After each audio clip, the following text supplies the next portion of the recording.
Same as last time, we want to appreciate everyone who's been supporting us since the first episode, and for our new fans or our new followers as well, welcome, salute. All right, so now, fellas, man, this is the 4th episode. What are we gonna talk about this time? Ooh, relationships, right?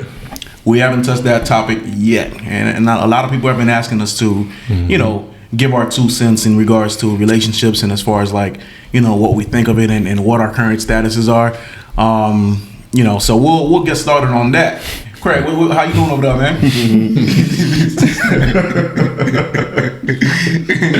Yeah, man. As far as what's going on, what do you mean by that? Nah, man, I'm just having technical difficulties. Yeah, I was trying to make sure your mic was straight and stuff like that. Yeah, I'm good. It's kind of going on. I think I need to charge mine. All right, yeah. So once again, everyone, welcome to City is Mine. So the information is going to be located below. Be sure to follow us on our various platforms, Instagram. Follow us on Facebook. We created a Facebook group as well. Twitter as well. TikTok. We're brand new at this, man. So we're just starting this off, but slowly but surely things will keep growing, right? So welcome you guys again. Now, relationship, fellas. Relationships. Where do we want to start off with relationships, man? So how have your experiences been regarding relationships, even starting from scratch, man, when we were younger?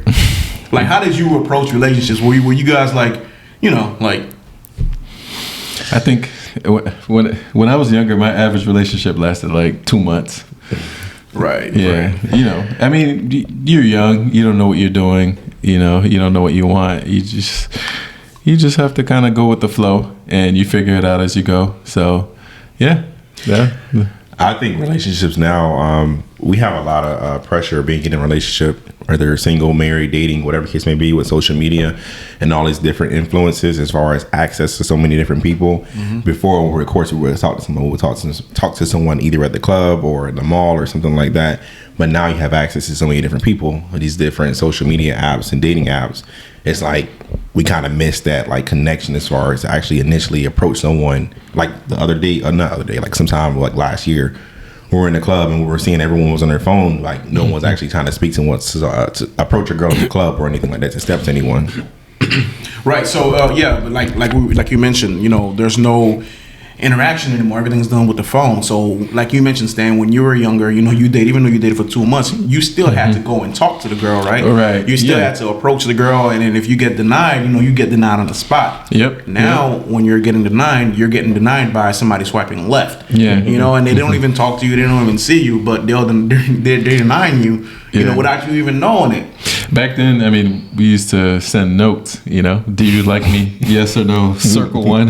So that's basically how you got a girlfriend, right? Like you had to approach them or write them a note or somehow get their attention some sort of way. If we want to talk about like dating in 2022, I mean, I feel like not much has changed. It's just easier and more accessible to connect to a bunch of people. So like we're literally in the hookup culture now where it takes less effort because you have a lot more options. So people are still reaching out, setting up dates and men courting women. It still happens, but it's different, right? With the emergence of technology, like you could literally send the same DM to like 20 different women and see which one sticks. You know what I mean? Like, it reminds me of that. You guys have you guys seen the show on Netflix? It's called the Tinder Swindler. The Tinder Swindler. Yeah. No, I haven't. Have you seen it, Craig? Bro, you gotta watch true it. True city boy fashion. Hey, city boy, we up on this one, man. Yo, that dude like scammed so many. He's doing exactly what you're saying. He was literally copying and pasting the same information to like these different women. But the thing is, these women were paying for like his like clothes, like his like trips, his like all kinds of like expensive things, his cars. Yep. And he played into the role where he even had it where like he had a security guard and like he got beat up and he's asking women for money because his enemies are after him. I don't think that'll work with black women though, to be honest. Nah, man, they'll just let you get killed, man. I'd be like, if I text a black woman and be like, yo, send me $10,000, my enemies are after me. I mean, the praying hands emoji. Send me praying hands. Like, he's like, yo, hit my cousin up. He'll help you out. Yeah, or something, but it wouldn't. It's gonna be in the Lord's hands with that one, man. Yeah. You're not gonna get no 10K. You know what I mean? But yeah, so you could easily get scammed these days as far as like dating with technology. So Craig, so like, what do you what do you think? Wait, so we were gonna ask like, what makes a relationship great, or what makes it last? I think that's a good like leading question. What do you think? What makes a relationship great? Yeah, what makes it last? What makes a relationship last? I would say making a relationship last now in these days is honestly, like you said, courting, being, what do you call it? Man, I would say courting and being consistent with certain dating regimens and whatnot, as far as words of communication and being open, having different perspectives on different things, because things are changing so much. Things are evolving with who we talk to and who we're with. But yeah. Yeah, I would piggyback off that. Communication, and also I think leadership within a relationship as well.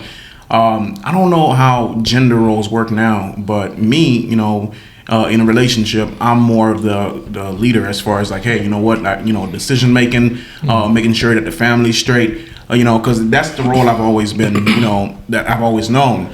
So, having that great leadership, and you understand when you're a leader, when things go bad, you're gonna have to make up for it as well. So whether it's like your finances going haywire, when tight situations, you got to know how to come out of it. So women are more likely to submit and to stay with a man who they feel can guide them through either the good times or the bad times as well. But if a man or if someone is a leader in a relationship and then it's always bad times, it's not gonna last, because no one wants to deal with that the entire time. No matter how loyal you are, eventually you're gonna be like, hey, you know what? I could probably do a little better than just sit here and kind of go through, like all these troubles with this one person. So yeah, no, absolutely. I think so. I would say that the three things that make a relationship great or make it last would be not just communication, but like comprehension, right? Like just understanding each other and where we're coming from.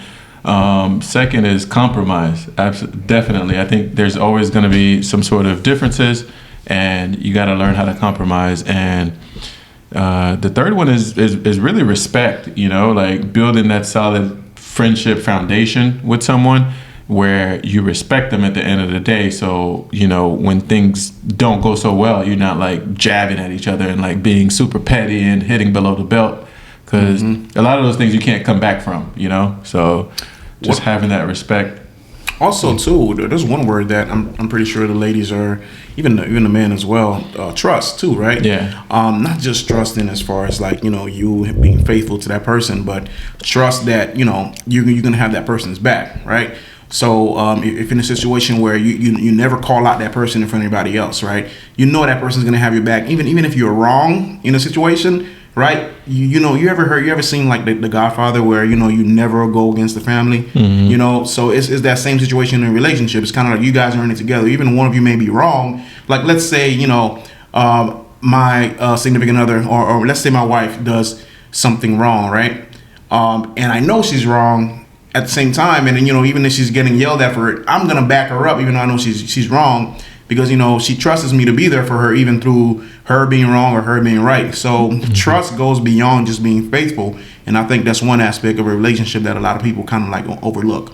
Yep, absolutely. What I'm seeing a lot now, a lot of women are single and they're independent. They're making a lot of money, so they're calling the shots.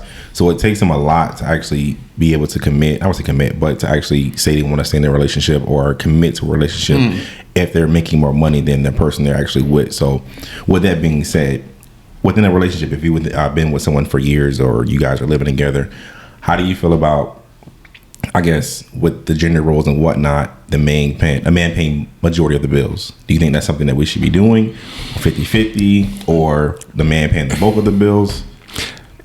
I mean, I think it's situational. Like, I personally wouldn't have a problem with paying all the bills, right? It just depends. Like, we're gonna, we're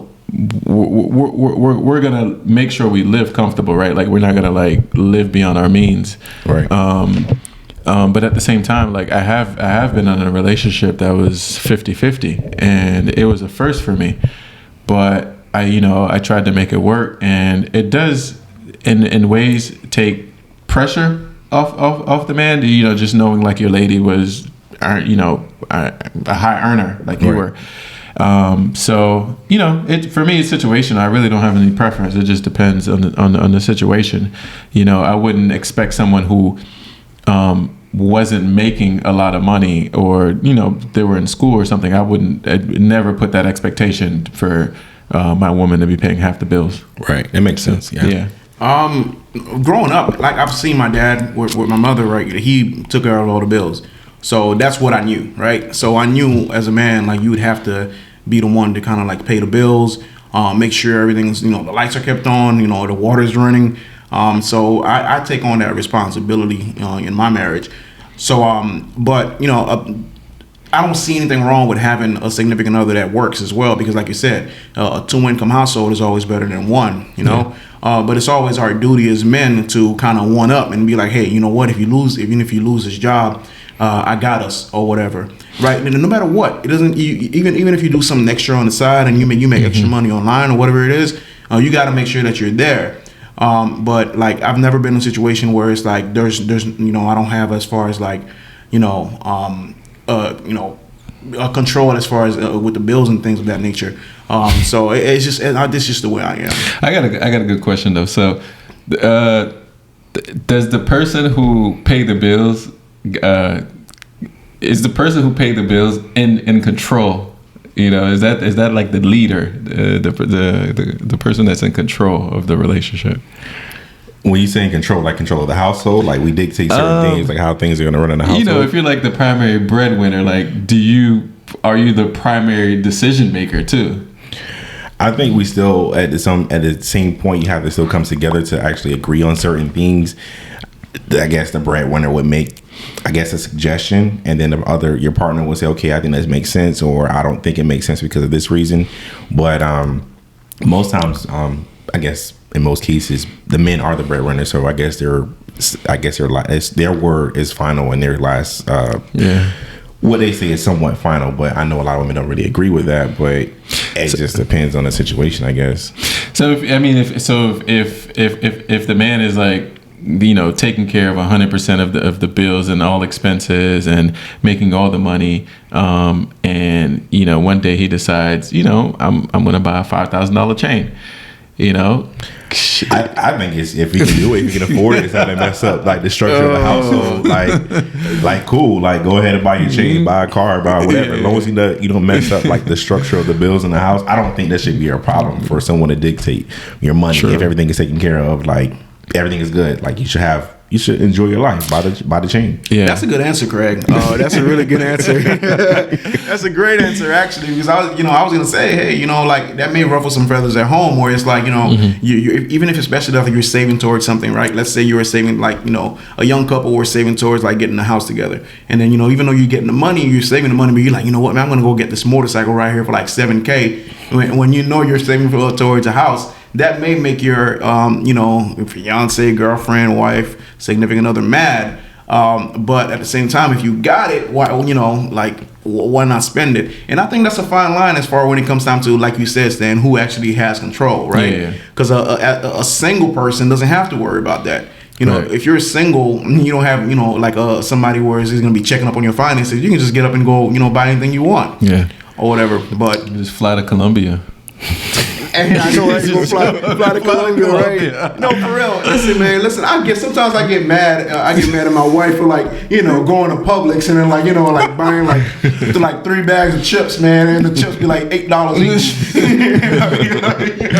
Like, no, man, but like there's certain things not to do in a relationship. Where your person's gonna be like, man, why'd you come home with this little Dorito bag for $10 or whatever?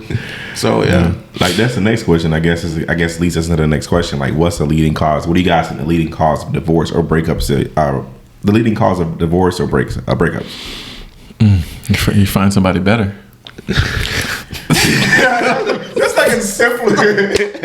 That's like the most simple answer ever, man. Oh man, Yeah. People change. As we grow, we change. So I guess the person that you're with at that time, when you're younger, you marry that person. Okay, you guys are compatible at that time frame. Yeah. But you get older, you grow, your preferences and things change. You like different things. Yeah. I was gonna say finances and trust and things like that, but your preferences change over time, and you change. No, I was joking with. No, let's be real, guys. Come on, let's get down to the root of it. Actually, I think you should. I think Sex. It's sex. Yeah, men naturally we have higher testosterone, so we have a higher sex drive than women. So it's like we have it's like it's part of a need next to water and food. We have to have sex. Like it's proven in studies that we need sex. Yeah. So yeah, I would say sex is another one too. So I really was joking. Like honestly, I think like you should like. It really doesn't make sense to leave one person and like be with someone else. Like I feel like it's better to leave someone and be single, right? Like, So I think a relationship needs to be watered to grow. Like you gotta basically take care of it. And when you don't do that, you're risking your relationship ending, right? Like if the communication isn't great, if you're not resolving conflict and you're letting things sort of just linger around, it keeps coming back up. So, that's what I think. Like if you're not having those date nights, if you're not respecting each other, if you're not pursuing each other, and you let things just sort of, get to a point where it's not, it's not great. It's not growing. It's not flourishing, right? Like, you're gonna risk it ending, right? Like at some point you might wake up and be like, I don't know this person. Like we're not who we met. We're not who we were when we met. Usually that happens then when you're in a long relationship or when you're like in a marriage, right? Yeah. All right. So I've been married. I'm married. So of course I've been with my wife for a long time. But there are times, I'm not gonna lie, there are times where you guys, even like sometimes when you're at the house, like somebody will be downstairs, somebody will be upstairs for like half the day, right? Because you're kind of giving each other that space. Sometimes you need to do stuff like that. You can't always be all up under each other. Sometimes you need your girls' night out. Sometimes you need your boys' night out, and sometimes like you said, you need to go on date nights. Things of that nature. Yeah. We talked about the pandemic in an earlier episode where we mentioned how the pandemic where caused a lot of people to get divorced, right? So and that was one of the reasons people just got tired of each other. So but I also think for men, to be honest, man, like Craig, you mentioned earlier, like finances and things of that nature, but I'm pretty sure if we look it up, like a lot of men complaints, especially as men like in marriages, is a lack of sex, right? And I'm not saying that's my case, right? I'm not saying that's my case or anything like that, but it's just the honest truth. So when you said stand to find somebody better, are you finding somebody better just for companionship and lovey, or you finding somebody that could kind of like you know what I mean, like make you feel like Well, okay, so I guess the first question, right? Like how much sex is enough sex? You know what I mean? It's never a lot, never too much. It's never too much. 16 times a day. That's what I'm saying. Yeah. I would say 5 to 6 nights a week. Once. Okay, so maybe on the weekend, just twice about or every one day. Just about every day. Pretty much. But so on average, that's what men would want, right? So yeah. But like majority of men don't get that. Majority of men in long relationships don't get that, or especially if they're married, they don't get that as well. It depends. There are different phases, right? Like I think early on, right, when you really like trying to get to know each other. Like, you're having sex a lot. Yeah, exactly. So, you may be spending time with each other. You may have the freedom to see each other like multiple times a day. So I think, of course, the emotional connection is important. At least it is for me, because I have to kind of like be connected to you to kind of like want to have sex with you, right? Like, but I mean, 3 times a day isn't too much. Like, You know what I mean? Like 3 times a day, three man. times a day, if possible. You know. I mean, if you're like 25, yeah, if you're like 23 years old, you know, I mean, we're still in our prime, like our 30s. Like, yeah, we are, man. But man, you know, damn, I gotta work. You know what I'm saying? Yeah, that's what we're gonna stop. I mean, that's what It's working so much. That's what bricks are for, man. He's like, yo, I'm gonna answer this email when I get back. Yeah, exactly. You got a lunch break and you do the do or whatever. Yeah, he's like, damn, I forgot to eat.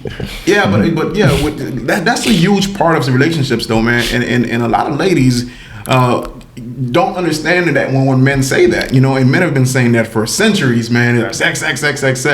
We care about all the other stuff as far as like finances, and we care about all the companionship. But you know, as men, we're like survivors, so we'll get our finances together by ourselves, right? Like, you know, companionships that, you know, like, you know, that's what dogs are for. You know what I'm saying? I mean, you find a companion in a dog. I mean, there are women that, you know, have higher sex drives than men. Yeah. Older women too, right? Yeah. Isn't that what like stats say? Like, Yeah, they hit their prime or their peak in like late 30s, 40s. Yeah. They hit a peak, and it's like at that point you got to catch up and just maintain. But that's when men usually start losing their drive, right? The testosterone numbers that go down, so you have to make sure you get your checkups and make sure your testosterone levels are on point, because like it's just imbalance of the testosterone. When you get older, it's going to happen. Your testosterone is going to decrease, so your sex drive is going to decrease and things like that. But for whatever reason, I don't know, that whatever women, it increases for them, like their sex drive. That's your field, correct? So as young men, your testosterone is crazy. You're in your 20s, you're working out, you're going crazy at the gym, you know, this and that. You know, you're trying to holler at the girl later on. Right. But as men get older, what are some of your suggestions as far as like to keep their testosterone high? Traditionally, in your 30s is when your testosterone actually starts to decrease.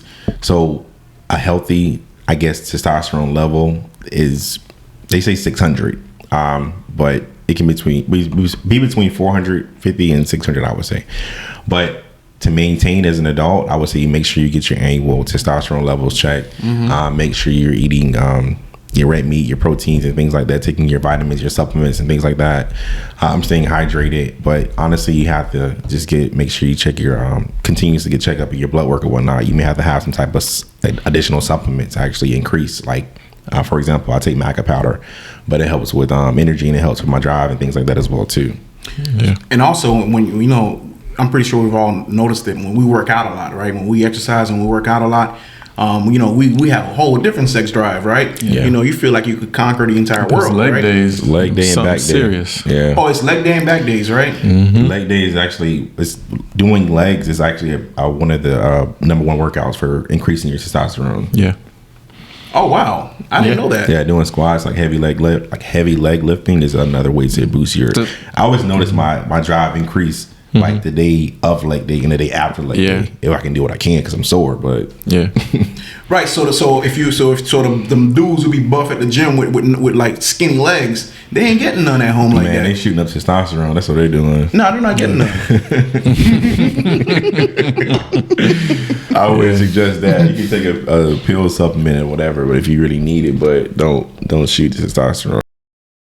We talked about in the first episode, you know, interracial relationships, man. But where do you guys see as far as like where black men and black women, as far as like our current status as just like, you know, liking each other, as far as, you know, dating each other and marrying each other? Like where do we stand? What are you guys seeing from your perspective? Is it like, do you guys see a huge amount of people, you know, hooking up, you know, black folks or black men, black women hooking up, marrying each other, because, you know, stats say otherwise?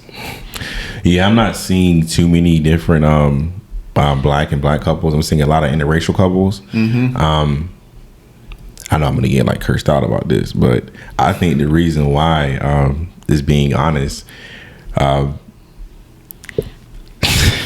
Man, you better just say it, man. You better just say it. You better just come out and say it, bro. So a lot of, this is not all black women, but they're not as approachable when you come to them and you say, or when I approach them about certain things or something. They kind of sometimes give you like that stink eye, or like that look, like, why are you approaching me? Or even if you're not trying to approach them, you just kind of do like a little head nod, like, what's up? You're in the gym, blase, blase, or in Publix. They kind of give you like a stink look. But other cultures are like, you know, just smiling in your, let me just leave that one alone. So this is the honest truth coming from three black men who are, you know, just telling you our truths, right? We mentioned how our preference are black women. I'm married to a black woman, right?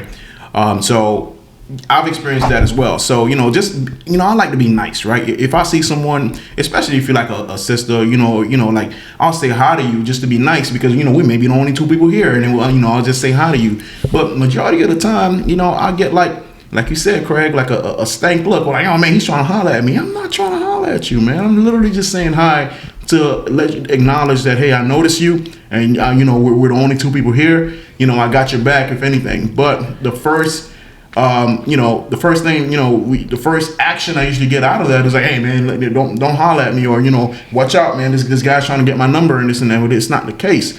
Majority of the time, when we see a sister, when we say hi, or even look at you, we make eye contact, it's probably just to acknowledge you and say, hey, I got you. But they don't, you know, a lot of times our sisters don't see it like that. It's always on some like sexual stuff where they feel like we're trying to approach them to get something out of them. Yeah. I mean, I definitely can see that. I don't think I have a reason why I think, you know, like black love or like black couples don't work. I guess I could just speak for myself personally. Like, I have been in a situation more than once where, you know, trying to get to know someone, and they've been a black woman.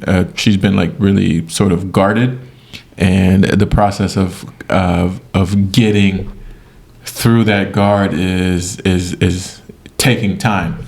And I think maybe I've been a little impatient.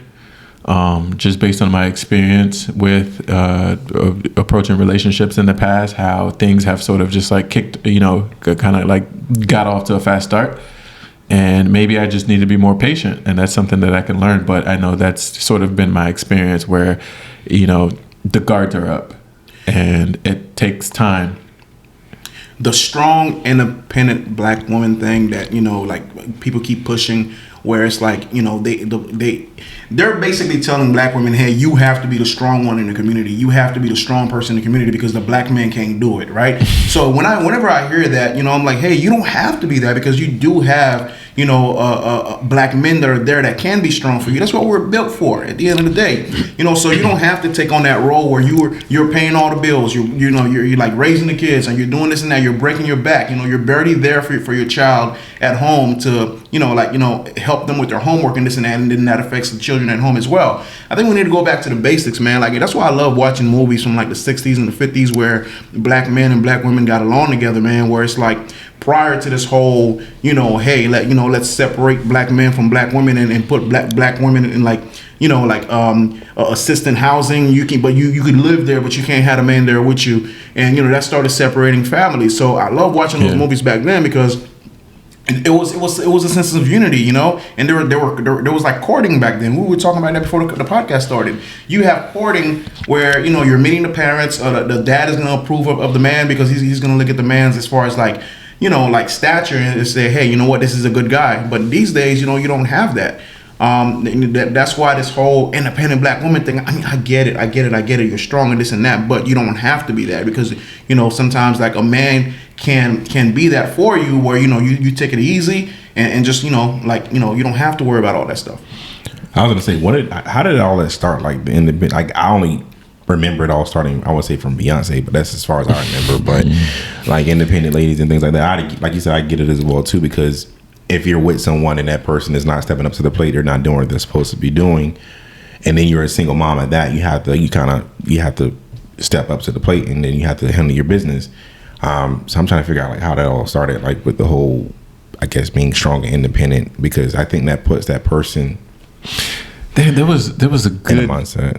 There was a real good video. Now I can't even remember what the video was about, but it was reposted a bunch of times. It was actually a woman's perspective on the whole issue of women not wanting to submit to men, Is that the one I put in the chat? Yeah. Oh yeah, we got to bring a lady on for that. Oh, topic. is that the one where it was like in the 80s or in the 70s where they were like, I would rather have this.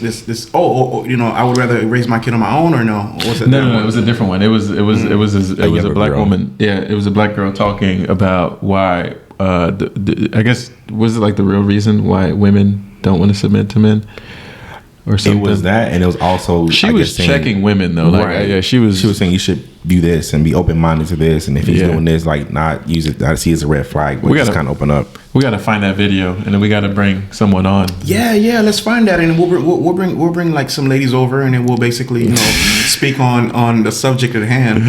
Yeah. No, man, y'all trying to get me in trouble, man. Nah, I'm not saying it like that. It's like we'll bring some ladies over, man. My bad. You want some Dipset, just to bring it to topic. I got selective hearing. I heard that. Like, bring some ladies over. Oh shit. Yeah. No, man. So I think another thing too, like they berate men too. A man of our community, like it's like everywhere you look, man. It's like there's an attack on men of our community to make us look either weak, irresponsible, or we're not good with finances, or we can't provide, or this and that. So that's, I think, and I always go back to like I said, strong, independent, this and that. But then also I hate this term too, man. Oh, the women are the backbone of the community. Like, what community? Not my community. You know what I mean? Like, at the end of the day, it's like it takes two to raise a family, right? It takes a village to raise a family. At the end of the day, it's not you're like, when they say stuff like that, it's to berate, it's to like disparage men of that community. So I know I'm going on a tangent, but Yeah, I mean, right now I feel like dating is so difficult. There's a couple different things happening. Like, aside from women being independent, or just people being independent in general, with this hookup culture, like, it's easier to find people, right? It's easier to connect people, and we're just not putting the same effort that we were putting into relationships back in the day, right? It's like, if this person doesn't meet this, and this, I'm not going to put up with them, right? I'll find somebody else.